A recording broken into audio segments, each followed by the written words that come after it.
Shalom and welcome to the Middle East Report. In this programme today, we'll be exposing the lies behind the BDS movement, known as the boycotts, divestments and sanctions.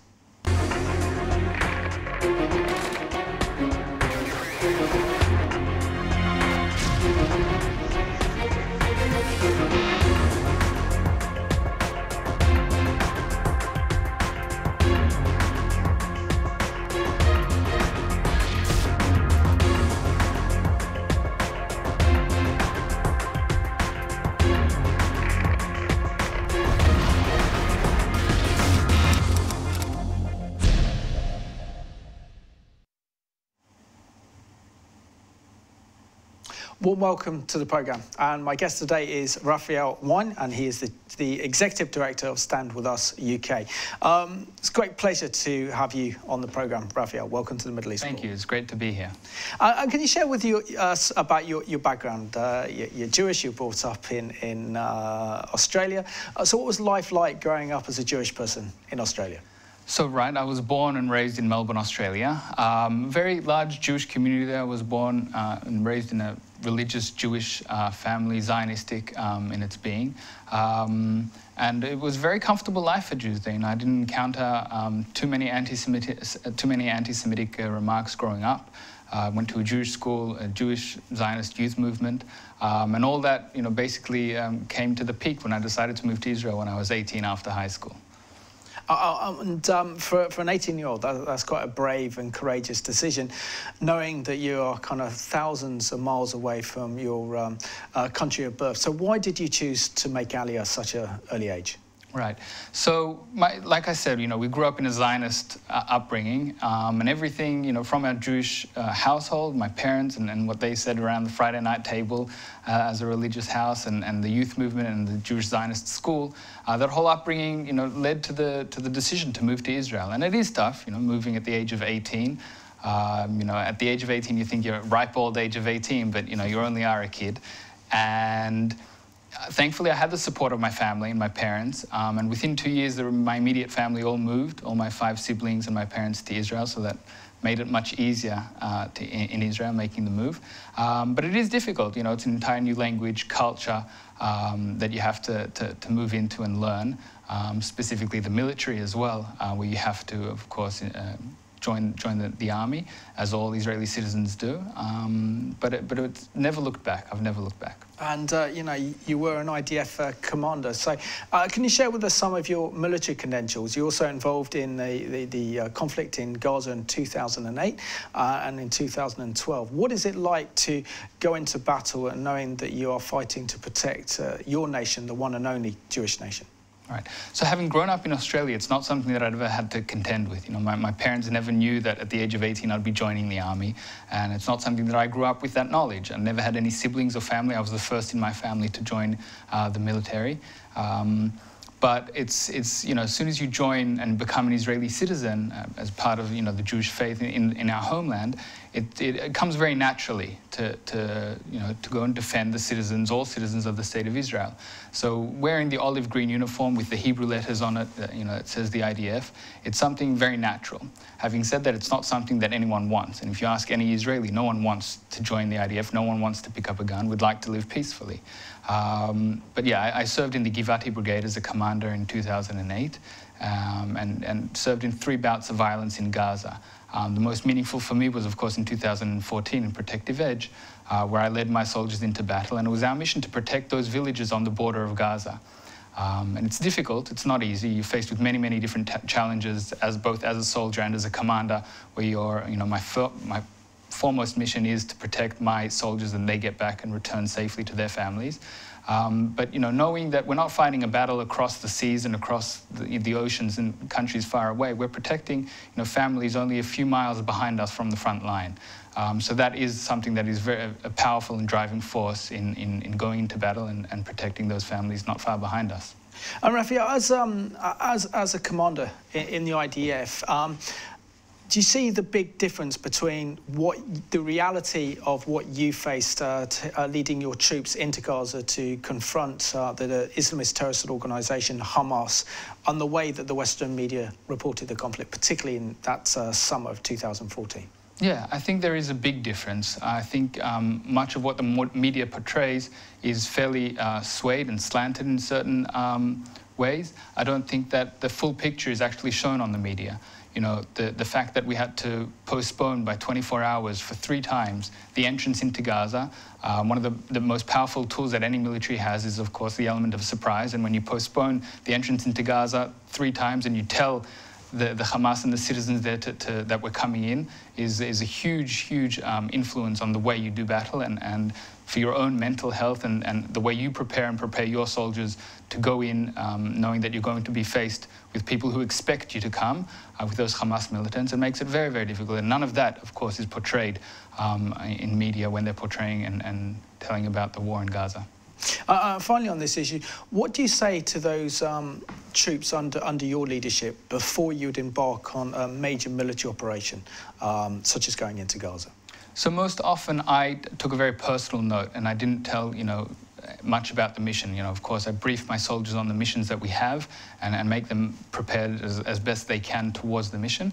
But I would never, ever focus on the mission just before it happens. I would always tell them what we're here for, the larger picture, that we wouldn't want to be here, and the very reason we're here and the very fact that we could grow up in a safe environment in Israel is because other soldiers at the age of 18 and 19 are serving there. Now it's our turn to step up to the plate and defend our country. And you had another very interesting job. I could just do a whole interview with you, Raphael, on your background and your history and what you've been involved in before we start with Stand With Us and the BDS. But your experience working in the Israeli Knesset as a tour guide and showing the you know, very famous and adored Vice President Mike Pence around the Knesset, what was that experience like? It was a terrific experience. On a personal level, he's a wonderful person and he was very, very welcoming and loving towards Israel.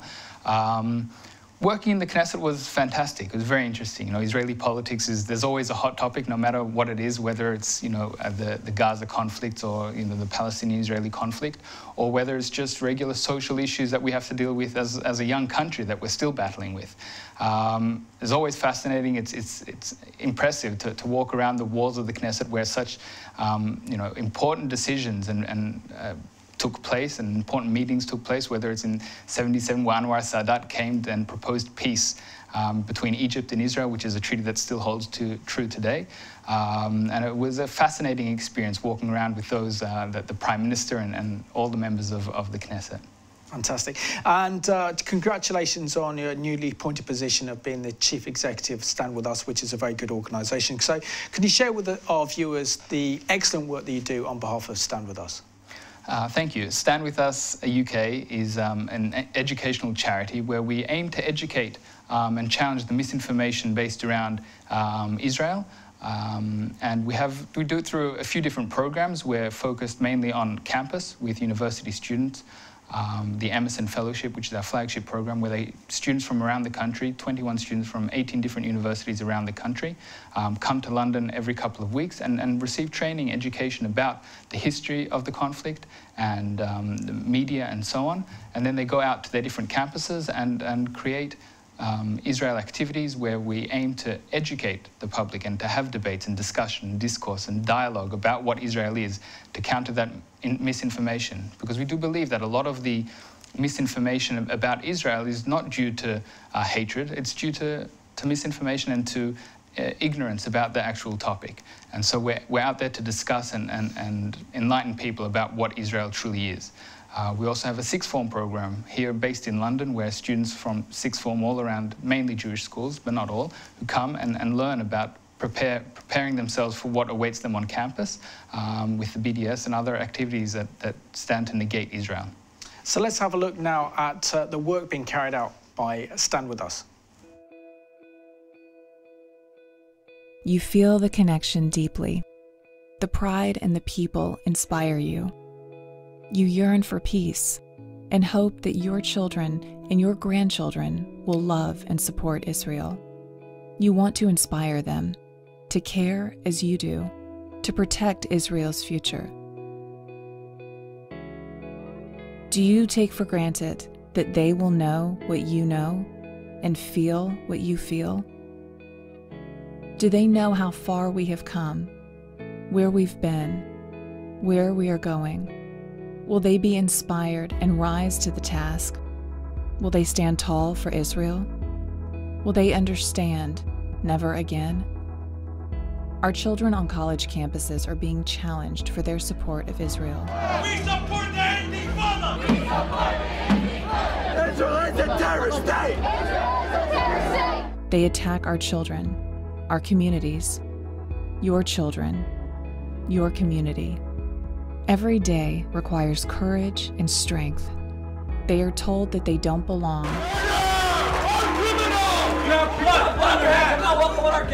And their voices don't matter. Let's get off our campus now. I've been in this campus for 10 years. Get the f off our campus now. That our history, our nation, our people don't matter. Zionism must be destroyed. It must be gotten rid of. Every aspect of it. You want to stand tall, to make a difference, to make sure that our pride shines through, that our children and our neighbors and their children will know what to do, to show a legacy of pride, strength, and peoplehood. This is what Stand With Us does. That is who Stand With Us is. We represent you when you can't be there, with 18 offices around the globe. We represent you in our high schools, where we reach 50,000 students each year with the beauty of Israel and foster the next generation of Zionist leaders. We are your voice on campus, training students how to lead and reach over 100,000 of their peers each year in the face of intolerance and bigotry. We represent you when we reach 100 million people on Facebook during peak weeks. We educate for the future by sponsoring speaking tours and holding conferences around the world, training leaders and lifting communities. We are your hotline when rights are trampled on and emergency pro bono legal services are needed, with over 150 attorneys standing by for students, faculty, and community members. We represent your legacy when we partner with over 750 different organizations around the world who care as you do about Israel. We are working in your name when we use innovative teaching methods to inspire middle schoolers with the wonder of Israel. We represent you when it's time to push back. We represent you when it's time to share Israel's story, when it's time to teach, to stand up, to show undying pride for Israel. And we have only just begun. Help us reach more of the world. Help us empower more of our children, your children, to be courageous, to be confident, to fight smart, to win, and to always, always stand tall.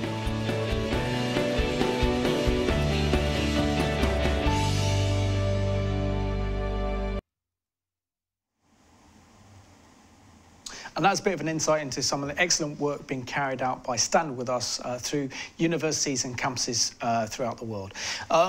Raphael, we're talking about the BDS movement, known as the Boycott, Divestments and Sanctions, and this movement only targets Israel. But for our viewers, can you explain what this movement is and what its aims and objectives are? Right. So the BDS, like you said, is the Boycott, Divestment and Sanctions movement trying to choke Israel. Now, most people don't know what the final mission of the BDS movement is, and that is the destruction of the state of Israel.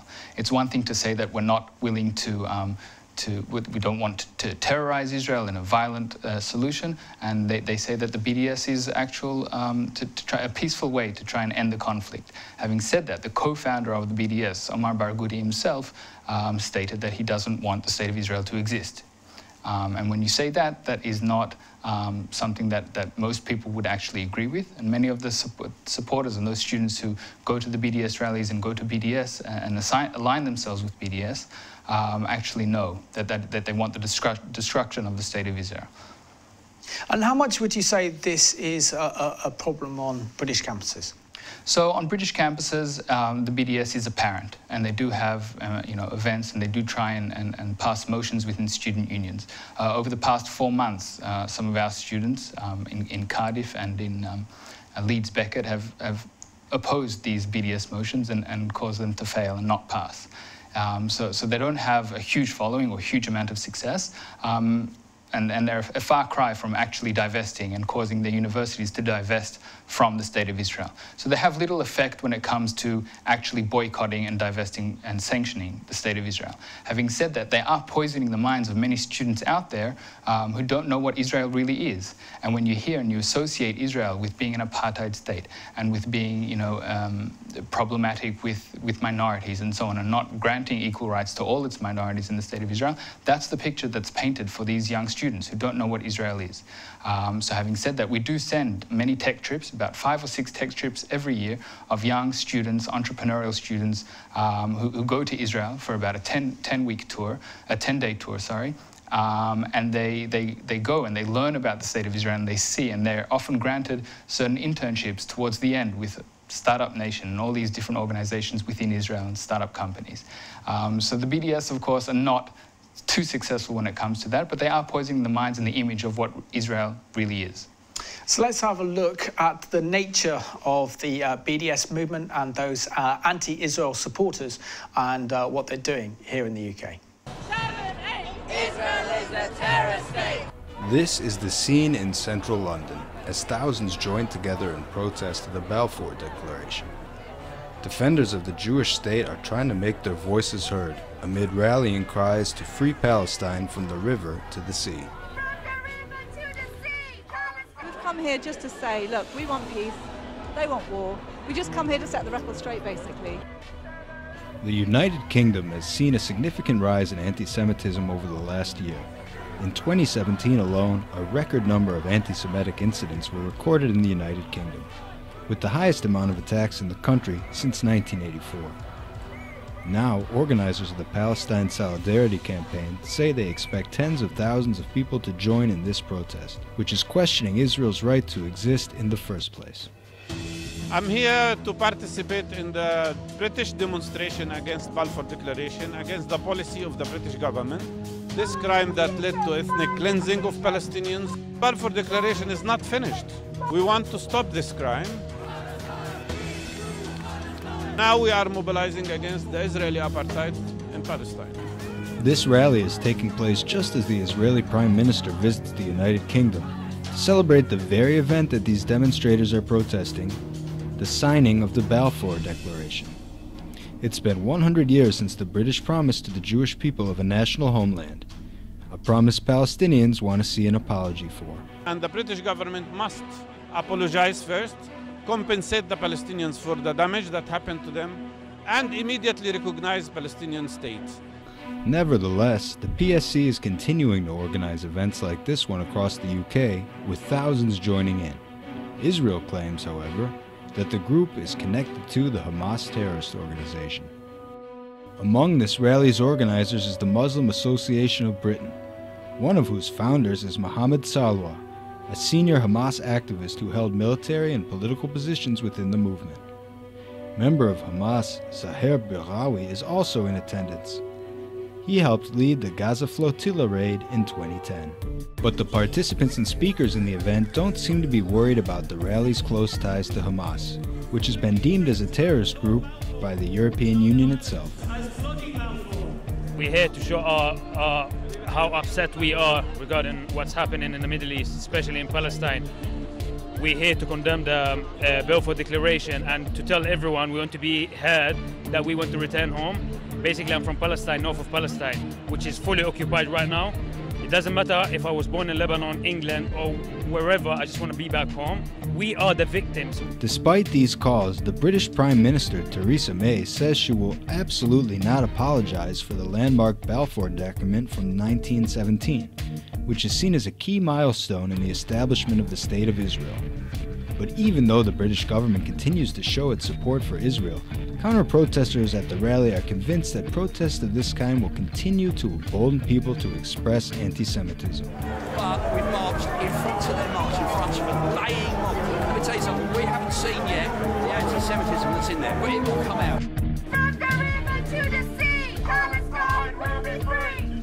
My family's from an Indian Muslim background. What makes you stand turn up for Israel because I believe it's the only democracy in the Middle East. Why don't they boycott, you know, most of these Arab countries that do far a lot worse? And the problem is, it's sad to say this, and for any Muslim brothers and sisters listening, is that it's basically Arab supremacy and Arab pride. 100 years after the signing of the Balfour Declaration, the UK is still embracing Israel.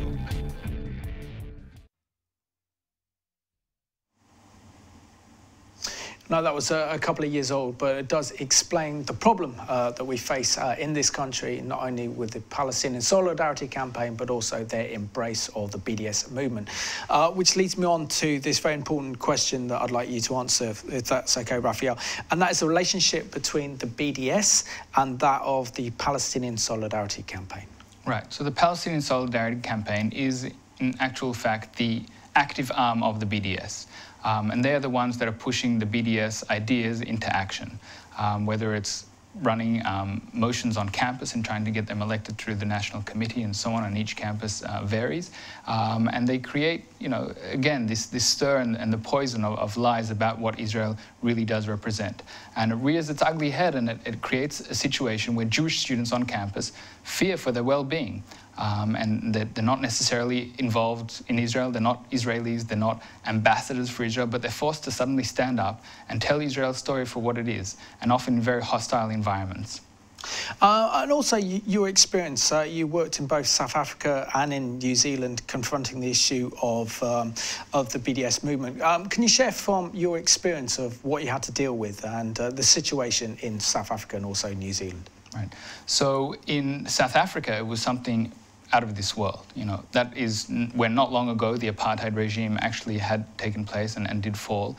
And to stand on campus there and have people claim that Israel is an apartheid state was shocking. It was shocking to me and insulting to me as an Israeli citizen, and more so it was insulting to the black population, the local population, who had actually gone through apartheid.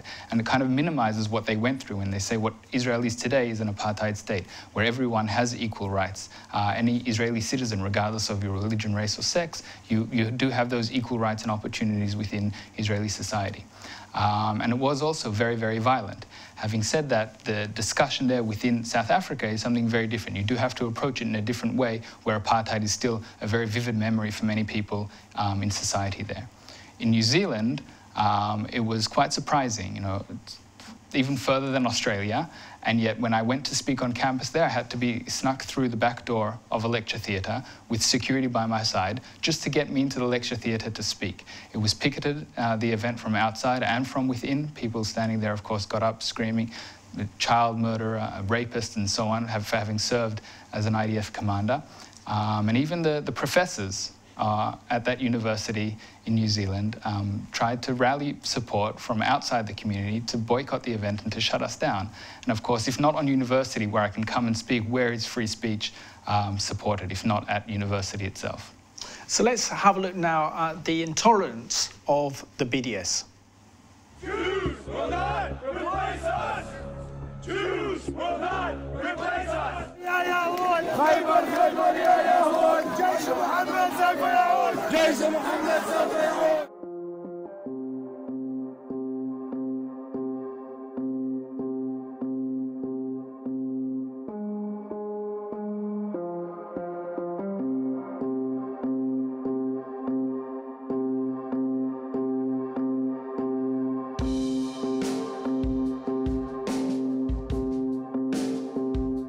Most definitely we oppose a Jewish state in any part of Palestine.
When you claim to stand for justice and equality and humanity, but choose to deny the realities that are, well, inconvenient, you can't claim to be making a moral argument. When you talk about peace in the Middle East, but forget the multiple times since 1937 the Palestinian leadership has rejected peace offers, you're absolving their responsibility. Nothing has changed. The Palestinian president today incites and glorifies indiscriminate killing of civilians and rewards cold-blooded killers with hefty salaries. You can't talk about violence between the Israelis and the Palestinians and not take that into consideration. You can't disregard thousands of rockets that are shot at civilian centers in Israel, nor can you ignore the fact that Palestinian children died in Gaza while digging tunnels for Hamas, so that Hamas can sneak into Israeli neighborhoods and kill Israeli children. If you want to talk about violence, you cannot ignore action and consequences. How can you talk about human rights, yet fail to mention human shields in Gaza? A child in Gaza is 100% at the mercy of Hamas and their ideology. Hamas can store or fire missiles from this child's school or home. Hamas can use this child's body to defend their terrorist operations. Can you really have a conversation about human rights and sidestep that? Forget that Palestinian civilians are actually oppressed by Hamas, as well as by the profoundly corrupt Palestinian Authority? You can't talk about racism and ignore that Hamas calls for genocide against Jews. It's in their charter, their founding document. You can't miss it. Nor can you ignore the fact that Hamas has profited from the sale of African slaves in the Sinai. How can you talk about racism and take no notice of President Mahmoud Abbas's statement that Jews praying on Temple Mount defile it with their filthy feet? There can be no honest discussion about justice if it continues to evade the total rejection of Jewish self-determination that is expressed by BDS. You can't call for self-determination for one side and for the stripping of self-determination from the other side at the same time and call this justice. This is selective justice. And selective justice is no justice at all. This is a deceptive attempt to hide the actual hateful agenda of BDS and the Palestinian leadership, which is contrary to the values they say they're promoting.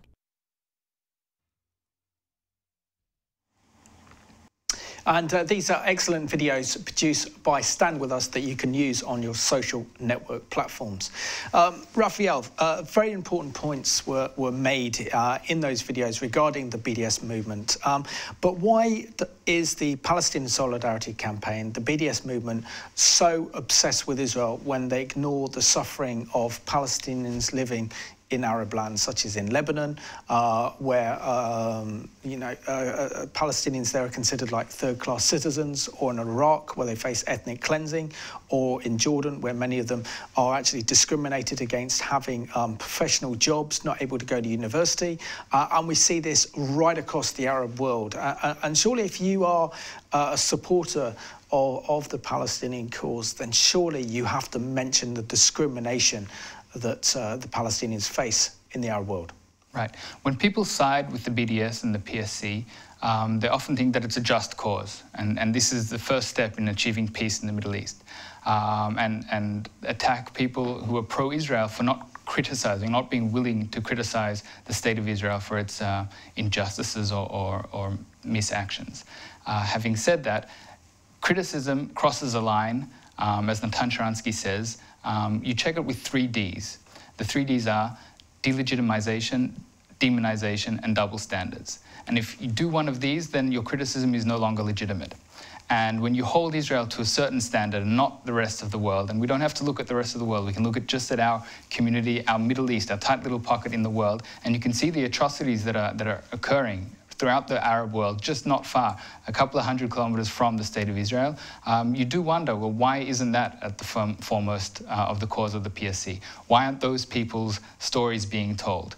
Where it's Israel, in fact, that tries to do as much as it can to help those, whether it's the Kurds in Turkey or to what's happening by the Iranian regime in Syria, and accepting all those refugees from the Syrian border and treating them in Israeli hospitals in the north. And that's where Israel does its best to try and work out what we can within that hostile neighborhood. And ultimately, it seems very much, if we use the example of SodaStream, that it's actually Palestinians that are hurting the most from the BDS movement, and it's really doing nothing to help the Palestinian people living under the Palestinian Authority. Can you elaborate? Not only is it not doing anything, it's doing an injustice to the Palestinians. Norman Finkelstein, who I don't rush to quote, who's no lover of Israel himself, he himself opposed the BDS when he says it doesn't help the Palestinians' plight to freedom or to justice or to anything of the sort. When the BDS bullies forced SodaStream to close their factory in the West Bank and forced it to move hundreds of kilometers down south to the southern border of Israel, they were forced to lay off 500 Palestinian people, workers who worked side by side with the Israeli workers, puts them out of a job and doesn't allow them to put food on the table for their families. And this is the work of the BDS. You know, if they were a peace organization and they were towards peace, then they would understand that this coexistence, this is what is going to bring people together. It's the Palestinians from Ramallah and the Jews in Israel working together that's going to further peace, and not someone sitting here on a UK campus shouting slurs at Israeli speakers that's actually going to further peace. When it comes to the BDS movement on university campuses, and it's probably very different from when I was a student over 20 years ago, and then we had a big problem with the influence of the Islamic Society and others wanting to ban the Jewish Union because of its association with Israel, and that was probably the biggest vote I think in the history of the university that I attended that was incredibly anti-Israel. And now what we're seeing now, is this BDS movement being driven by the students, or is it being driven by the hierarchy of universities, or a mixture of both? So I believe it's being driven by the students. There is, of course, a hierarchy within the BDS. The BDS is under the larger organization of the BNC, the Boycott, Divestment and Sanctions National Committee. But they're very much just of supporting and giving them money in order to do certain things across campuses across the world, not only in the UK. The most recent campaign of the BDS was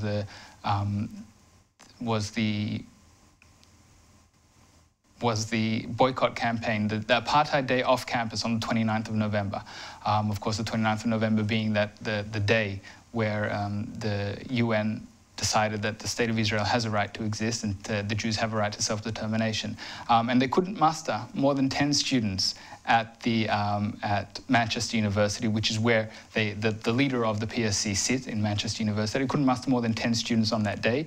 And we had a campaign, a nationwide campaign of boycott, of dialogue, not division, where we mustered all the different Jewish organizations, Israeli societies and Jewish societies on campus, had a very successful campaign where we, again, pushed for dialogue and not division. We had that discussion and discourse across universities across the UK. And that was a rather big success in Manchester University, which is now, as you said, turned in a rather ugly way against Israel and the Jewish students on campus there. Yeah, university I know extremely well. And I have to ask you, how does this impact on Jewish and Israeli students on campus, knowing that there are organisations within the structure of the universities, particularly university societies, that are making life very, very difficult for Jewish and Israeli students, particularly when they want to come and hear an Israeli speaker and that speaker is not allowed to speak, they are shouted down, and it does really distract from what Israel has to say, and everyone has the right to hear what Israel has to say. Again, I think this is a matter of free speech and not being willing to discuss. And if you are, a peaceful organization, I think the idea is building bridges and being able to connect those gaps and bridge those gaps between the Palestinians and the Israelis. Having said that, this is not something that they stand for. Only recently at City University, we invited the ambassador, Mark Regev, to come and speak to an open audience, not only the Jewish Society, but to an open audience on campus. And the student union and the City University itself did not comply with very, very basic security measures in order to ensure the safety of the students and the ambassador himself, so much so that the police had to step in and cancel the event because they couldn't ensure the safety of the ambassador and the students present. Now, if that's the message that City University, not the student union, but the university itself is sending to students on campus, not only does it send a message to the Jewish students that they're not necessarily welcome and they can't have speakers come and address and talk about the issues, but it sends a message to the wider student community across the UK and City University in particular, where this isn't a place where we support free speech. This is not a place where we're allowed to discuss our differences and try and come to a solution. And if not at a university again, then where can we do that? Raphael, when we see there is a fundamental attack on Israeli lecturers or Israelis wanting to speak at our universities who have who are experts in the region of like science, technology, and we know that Israel is flourishing in terms of academic research in these institutions and can teach so much of our British academics a thing or two. But when they are prevented from speaking, when exchange places between British lecturers and Israeli lecturers is stopped because of the BDS, when Israeli lecturers are prevented from actually speaking on campus, isn't there a real great danger that not only is Israel threatened, but also there is a great danger that academic freedom of expression is also threatened, which then undermines our liberty and undermines our very democracy?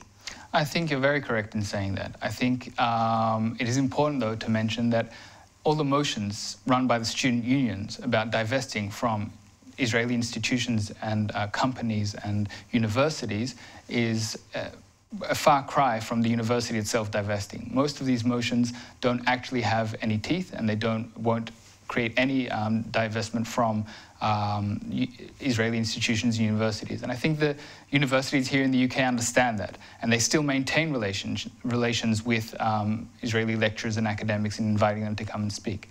I think it will be to the detriment of the UK and universities here, to the democracy here. I think most of the world understand where Israel is at and understand that Israel has much to give across the board, whether it's agriculture, medicine, technology, and so on.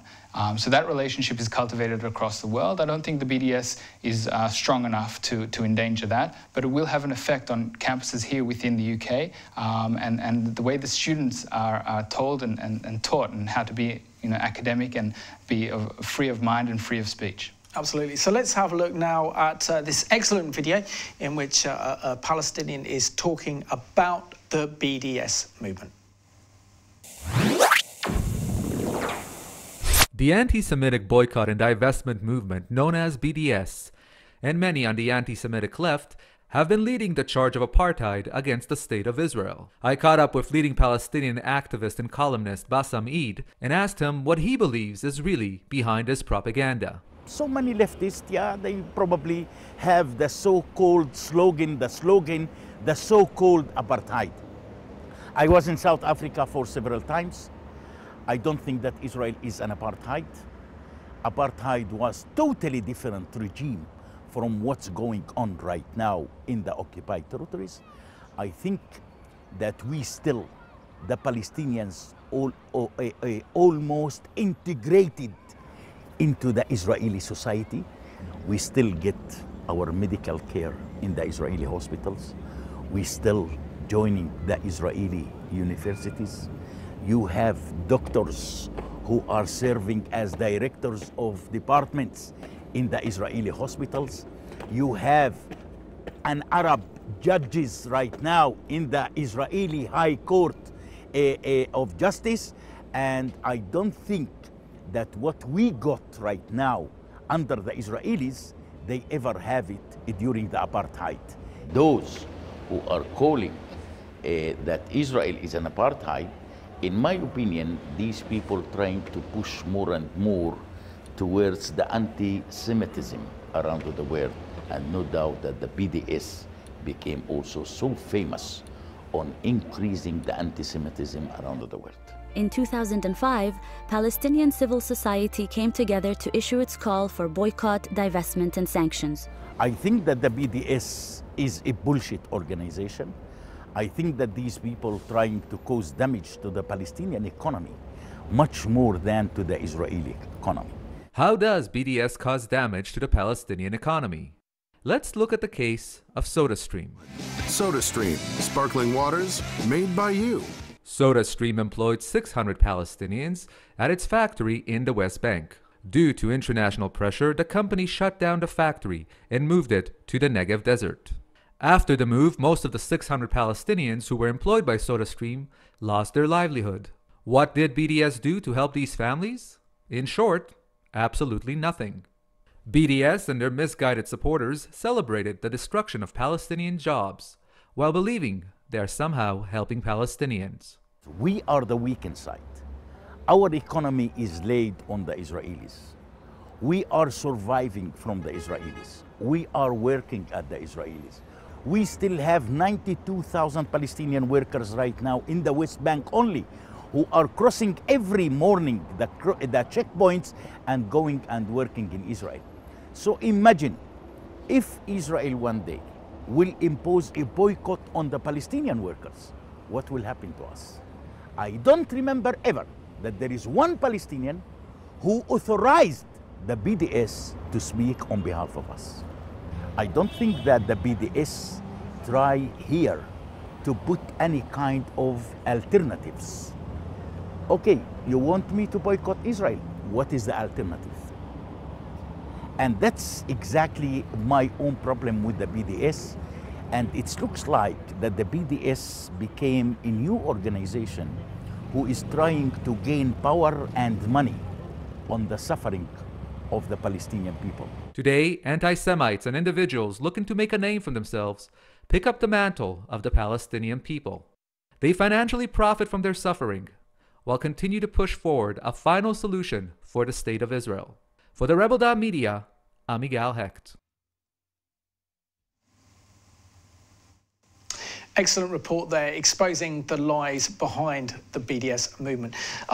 Now, it's a very difficult issue to discuss, Raphael, and you know, the BDS certainly does go beyond the breach of being critical of Israel to the extent that BDS activities are pretty much seen as anti-Semitic. Can you elaborate a lot more on this particular issue? When or how does the BDS step into that very dangerous territory of Jew hatred? Right, so it goes back to the 3 Ds, testing anti-Semitism versus proper and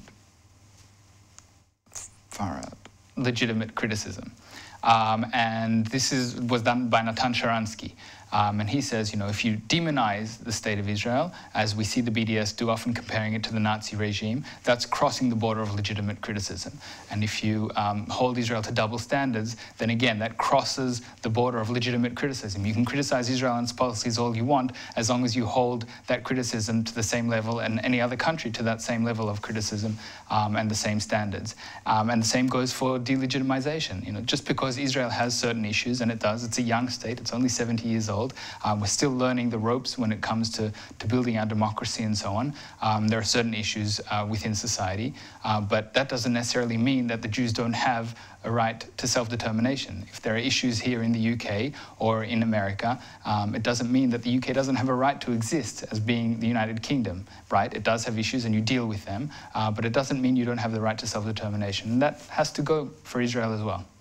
So in terms of campus, isn't that also a great danger as well, is that you know, universities produce our future leaders, our future prime ministers, our future secretaries of state, our future editors of national newspapers and broadcasters, as well as academics. Now, if so many of these of our young students now are being indoctrinated with the lies and misinformation of the BDS, in the long term, this can do damage in terms of British-Israeli relations, particularly as that generation then takes positions of power and influence, or even government positions, when they have a very distorted view of Israel and the Middle East due to the BDS. How do we counter that? Right, so I think the way we counter that is going into high schools and to university campuses and holding these discussions and dialogues and debates. I start already within the high schools. I go to all these different high schools, Jewish or non-Jewish, where I go and speak at assemblies. Children ask questions and already at that age are involved and can ask questions about what Israel is and what Israel is to them, what Israel is to me, and what the conflict is all about. So that when they reach university age and they go off to different universities around the country, they're not already or so easily poisoned by the BDS and the lies and the misinformation that's out there. And I think if we start there, then they can go onto campus with some knowledge about the conflict, with some knowledge about Israel and the Palestinians and the history there, and be able to stand up for the truth. And if they don't know the facts, they can always ask. Stand With Us, we're an educational charity, we're out there. I get contacted once a week from around the country, just writing letters to certain newspapers or trying to get Israel names on the shelves of supermarkets and so on, wherever it may be. And we're there to support. And if you're a student in university or in high school and you want to learn more, drop us a line. We're happy to talk. Excellent. And what's the best way that our viewers can counter the BDS movement? Is it by buying Israeli goods, visiting Israel? What do you suggest? I think it's all of the above. I think it's bringing Israel to wherever you are, whether it's information, whether it's buying products, whether it's going to visit Israel and see. Bring your family. There are beautiful beaches, so much to do in Israel. It's the best way to do it. But more so, just stand up for Israel. When someone says something about Israel that you're not too sure about, just check. Make sure that they have their facts right. Make sure that they have the right intentions. And that's the best way to stand up for Israel. And know that you're not alone. Know that you're not alone. There's a wide community out there, whether it's on campus, or in communities, or in high schools. Know that there are people out there who are waiting for someone like you to stand up so that they can join forces and stand for the truth. So, say, for example, a Christian student who's watching this programme and has a passion and love for Israel and is at one of our universities and wants to help to promote Israel at their campus. What's the best way they can do that? The easiest way is find us on Facebook. StandWithUS UK on Facebook.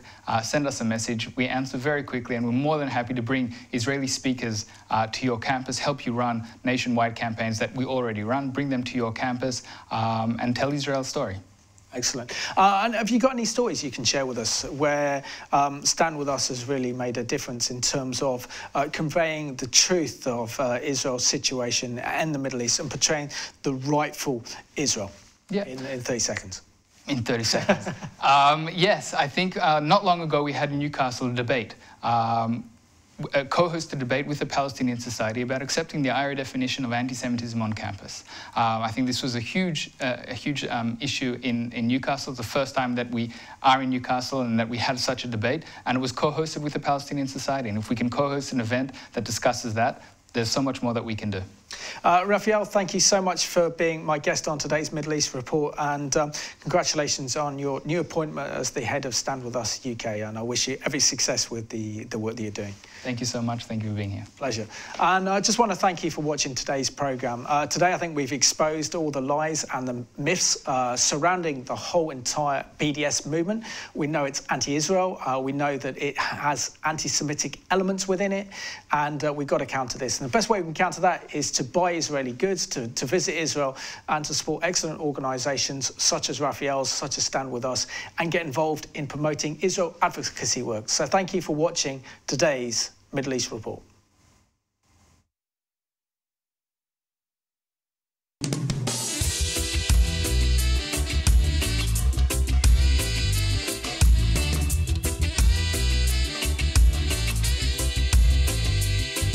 Boycott Israel if you think that's just. But unless you have a double standard, you must also boycott the rest of the nations with allegations of human rights violations. We're not perfect, but if you think we're the worst, first take a look at the rest of the earth. Don't pick and choose to pick on the Jews. Pick up the paper and read the news. Boycott North Korea. I don't think you'll see a country in the world that could be unfreer.